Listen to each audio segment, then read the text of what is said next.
guys, what is going on? Blossom's back, and that is right, I am doing a pack review on time for the final. I know I've not done that for the past couple of weekends, but this weekend, I'm more free than the previous one. So, let's talk about the finals carbon fiber and whether it's worth your money. The cars that you can unpack from this finals carbon fiber, the last tri-series that we're going to have of 2024 is the four-wheel drive or front-wheel drive hybrid. The reason why Hutch did not include rear-wheel drive is because the cars are too good.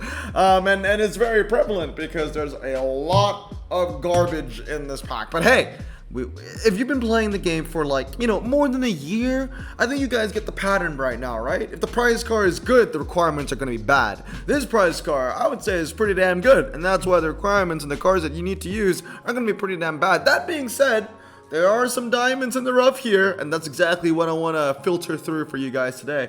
So as always, in today's video, we've got Der Kaiser, versatile, requires some criteria, severely overrated, and last but not least, the worst tier requires the special tag challenge. I think a lot of these, tier names kind of speak for themselves, and as always, I must say, at the beginning of every pack review, what can you get video, the opinions that I have are my opinions, they are subjective, but then again, it's going off the experience of a player that has been playing this game basically every single day for over 7 years. So take what you will. These are my personal experiences. As always, I have almost every single one of these ultras fully upgraded. I've used a lot of the better epics here, and I also have a handful of the legendaries that you can get from this pack as well. So I'll be telling you my personal experiences of using a lot of these cars from, my garage of a sample size of just about 5,000 cars. So let's get into it, starting off with the BMW. Oh, actually, you know what? Before we get into it, let's talk about how many cars are actually useful for the final. So if you want to compete and win the prize car, it's very simple. You need a Panamera, you need like 2 of these L500s, and then you need like 2 of these CX-75s, those 3. So as long as you have like those 3 and you have duplicates of the Peugeot and you have duplicates of the Jag, you're fine. Some other decent options would be things like, if you don't have the best Panamera, then go for the second best Panamera, or go for the Citroen C4. That's going to be decent for your city street mediums as well. If you don't have the best CX-75, go for the slightly weaker CX-75. If you don't have any of the CX-75s, go for the Honda NSX. It's very pedestrian when it comes to the best cars for the final here. There isn't a lot of cars that are, underdogs. The RQ limit for the final is very high. You can use, just all the legendaries you want. Basically, you kind of need like these 3 cars if you want to be relatively safe, for the prize car. But anyway, we will talk about those legendaries later, because now we're going to start with reviewing the cars in a general sense. So let's say that you want to open this pack just because you got a couple of gold lying around. You think that, oh, maybe there's a car in here that you really want. This is a niche that you might want to invest in. How good is this pack, actually? BMW X5, we're starting off not very strong. I'm going to say requires a special tag challenge. Nothing good to say about it, really. Handling doesn't even hit the 80 region, so I'm just going to put it in special tag challenge. This is an OG car, right? It's been in the game since like the beginning, and I've not used it. You get this from the freaking campaign, right? Pretty sure. The UAE campaign, yeah, it's not a useful car unless like you're like a beginner. And even then, I wouldn't max this car out on my free-to-play account. I wouldn't max it on Gowham's because it's too expensive as an ultra for my free-to-play account, starter account. I would be maxing out a super rare instead. So yeah, it requires a special tag challenge. Next was the Buick Envision, not Enclave. I'm gonna put that in, I would say, severely overrated, not the greatest. Once again, four-wheel drive and standard, can't really go wrong with that niche. But, 80 handling max, they are supers that do the job better than this car. Also, it doesn't help that this car is Chinese, so it's not going to be useful in clubs. It's not going to be very useful in any challenge or any multiplayer event. It's very rare to see a Chinese event, especially a Chinese standalone event. I feel like if there was a China ×5 event, then this car might stand out. But since China is a really small country, like it has a really small pool of cars in top drives, it will never be a standalone country. You'll never have a China 5 times, event. And because of that, there's a very rare chance for the Buick to shine if China gets coupled with another country, let's say South Korea or Sweden. Anyway, moving on, Chrysler Aspen Hybrid, I'm going to say requires some criteria. Some people might disagree, and I completely understand.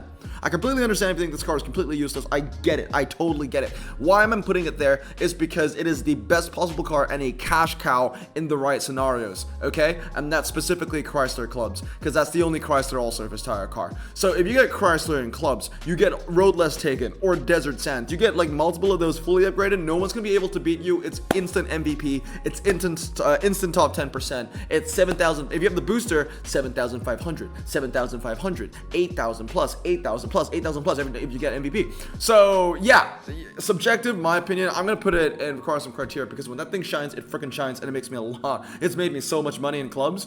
This and the Pontiac GXP, they're up there just because of that club that club variety. You know what I mean?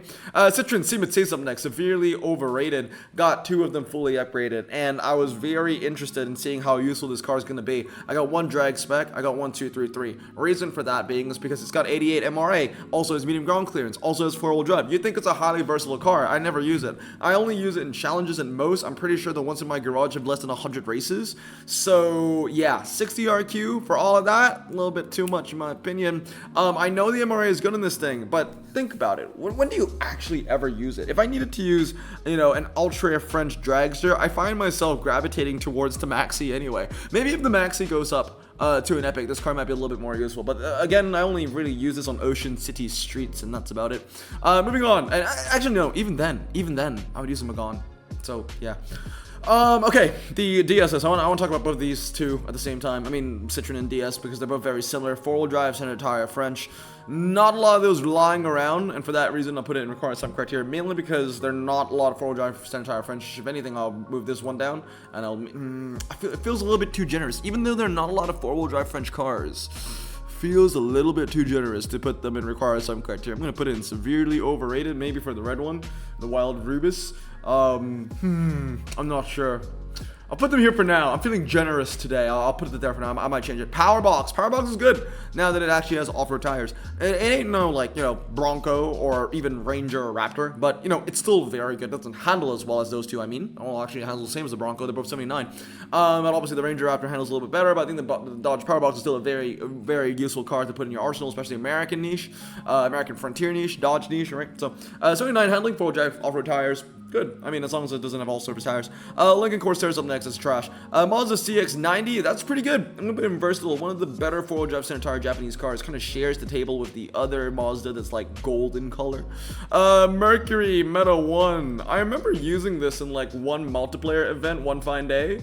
It was like the first time in multiple years since I've used it, so that kind of just speaks volume, you know. 57 RQ for a car that hits 80 handling is just... And Mercury 5 times in the thing that you can use in clubs, so it's not like I can use it as a cash cow in like the Chrysler Aspen Hybrid, so I'm going to put that in severely overrated. Mini Countryman PHEV handles well, I'll give it that, but that being said, that's the only trait. It's still at its core an all-surface tire car that isn't an RQ64. There are cars that can beat it, although it's one of the better all-surface tire cars. That isn't saying much, is it? So I'm going to put it in severely overrated. Mitsubishi Outlander PHEV, same thing. You know, it's got the same handling as the Mini, but it's so much cheaper to use, which is pretty cool, actually. But at the end of the day, I just don't see myself using them as much. The Mitsubishi got its a fair amount of use in the tune-up for me. That's it though. I've only used it in the tune-up. So yeah, for like a couple of levels. Peugeot 5 Concept. Okay, this one I'm gonna say requires some criteria. Very cheap to use. 84 handling, 4-wheel drive, and standard. Honestly, the reason that this car is here makes me want to bring these two down one, and that's exactly what I'm going to do actually, because this is, you know, cheaper to use and it handles better. So anyway, moving on is the Peugeot HX1. I believe this is medium ground clearance, 86 handling as well, 4-wheel drive. I have a Max and I never use it. Instinct though, I'm gonna say versatile. Versatile. That might have recency bias because it was very useful in like the European New Wave or whatever update it came in, New Wave, EGT, whatever it was, whatever update this thing was associated with. I used it a lot in the trials that came with it. I think I used it a lot in the EGT trials actually, so I think it was EGT when it came in.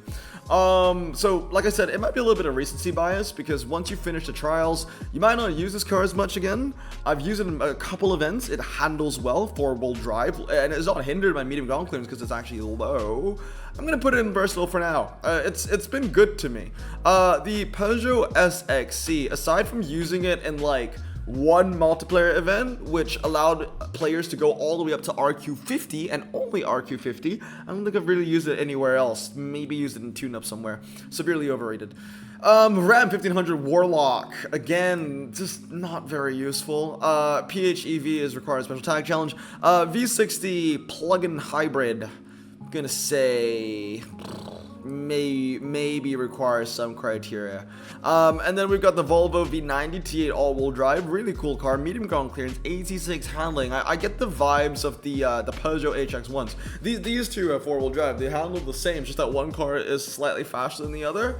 And for that reason alone, I'm just going to put in require some criteria. Okay, now, moving on to the epics. We've got a lot of epics to go through, and there's a lot of garbage here. Let me be real with you. I'm going to start with the Acura RLX, one of the better American four-wheel drive center tire cars, and for that reason, I put in require some criteria. I'm not putting it any higher because there's no Ford Fusion, there's no Cadillac CT6, it's not even a GMC Cyclone. So, for that reason, I'm going to put in require some criteria. Not good, not bad. Alpha Tonale, I mean, for what I believe, what update did come in? New Wave, or was it EGT? Well, whatever it was, for that Italian niche from that update, one of the few four-wheel drive center cars requires some criteria, but it will shine. Audi A7 is severely overrated. BMW 330e, I'm gonna put that just one up. You know, handling is key when it comes to these cars, in my opinion. Moving on to the Estate BMW, I own 3 of these actually. Two now because I fused one away. Maybe one. I might have fused 2 because we did win one from the prelims, right? Tier 1. Gotta be honest with you, I want it to be useful. I like the car. Never had the chance to use it because there are so many four-wheel drive center tire German cars where, you know, this car is kind of in a little bit of an oversaturated pool. Maybe if we saw more estate events, more wagon events than these cars, especially like, you know, things like the Volvo that you see over here, but this BMW. I feel like estates just need to be more useful. More replayable in top drives. Why are there no estate 5 times in clubs, for example? That would actually bring a boost to a lot of these cars, which we're not seeing right now. These two BMWs are actually really good. The i8, I'm going to give Der Kaiser. The i8 Roadster, I'm going to give Versatile just because it's a slightly worse version.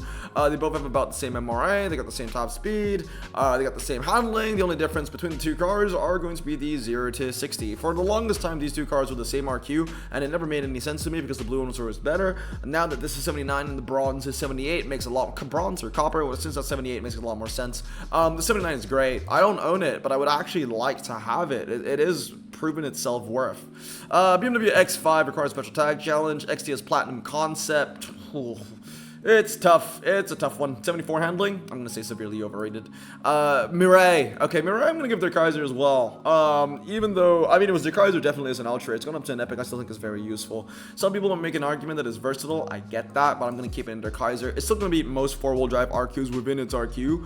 And the main reason for that was because it's cheap to use because it has no top speed. And other cars might be with it because they've got worse 0 to, worse 0 to 60s. Like there are a lot of 72 four-wheel drive cars with like 4.2 or 4.3 or 0 to 60s, but they've got way higher top speeds, which are irrelevant for them and where they compete in.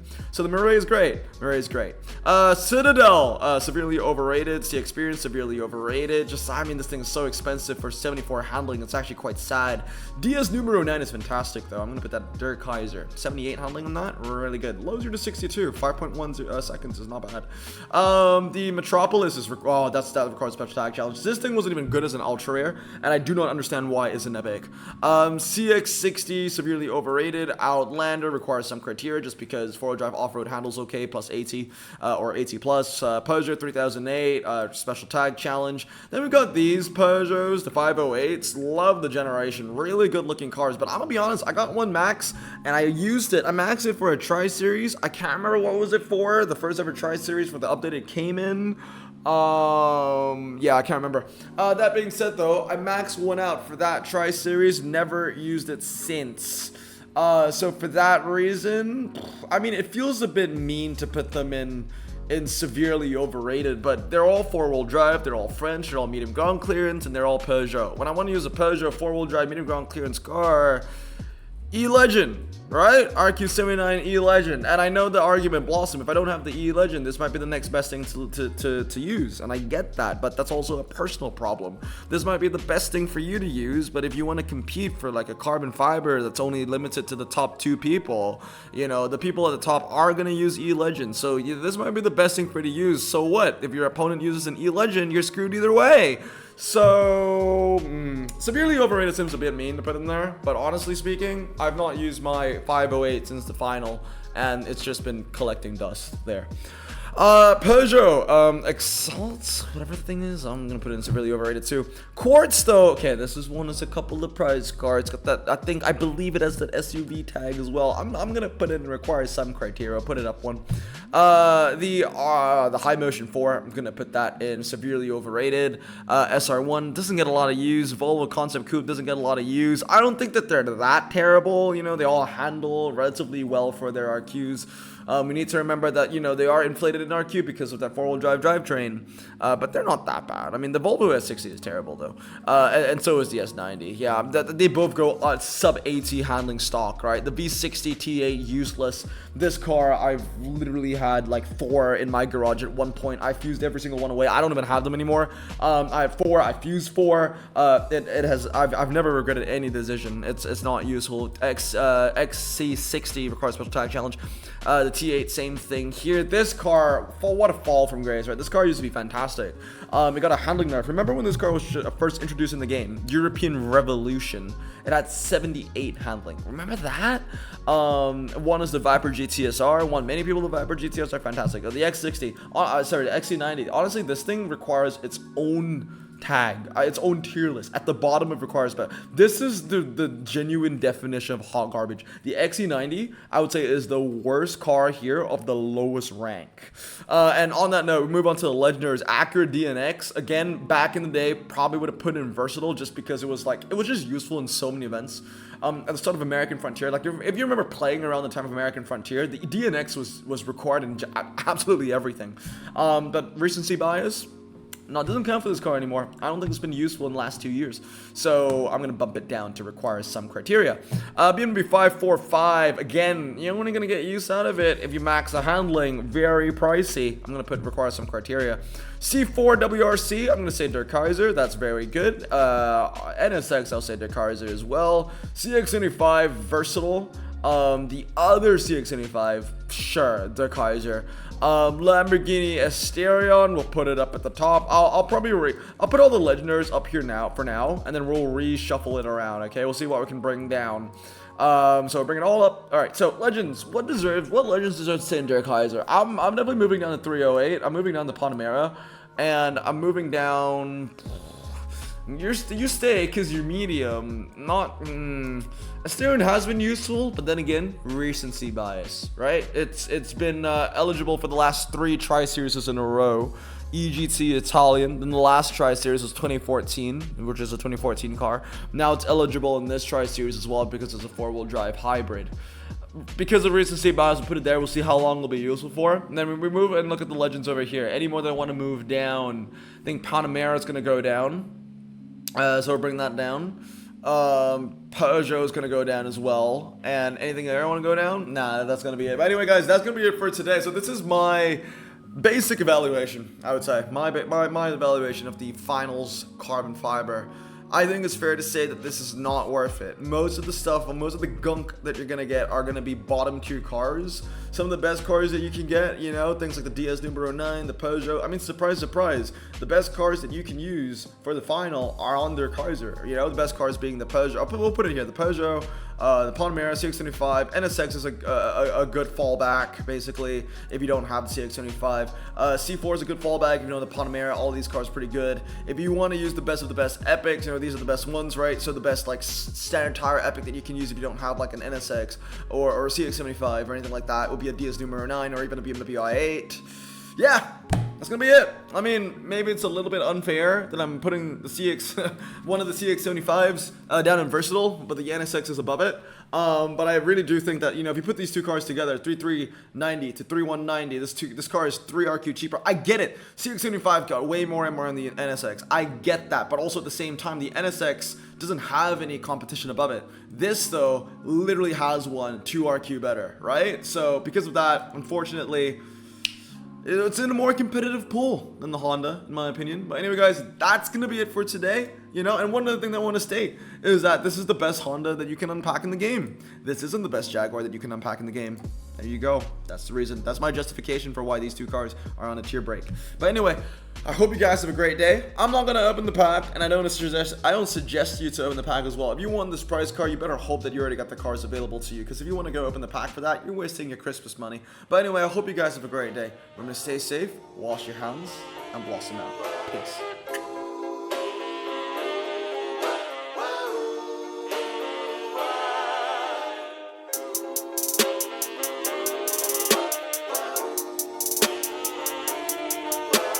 Bro, this song just makes me so happy. Me too.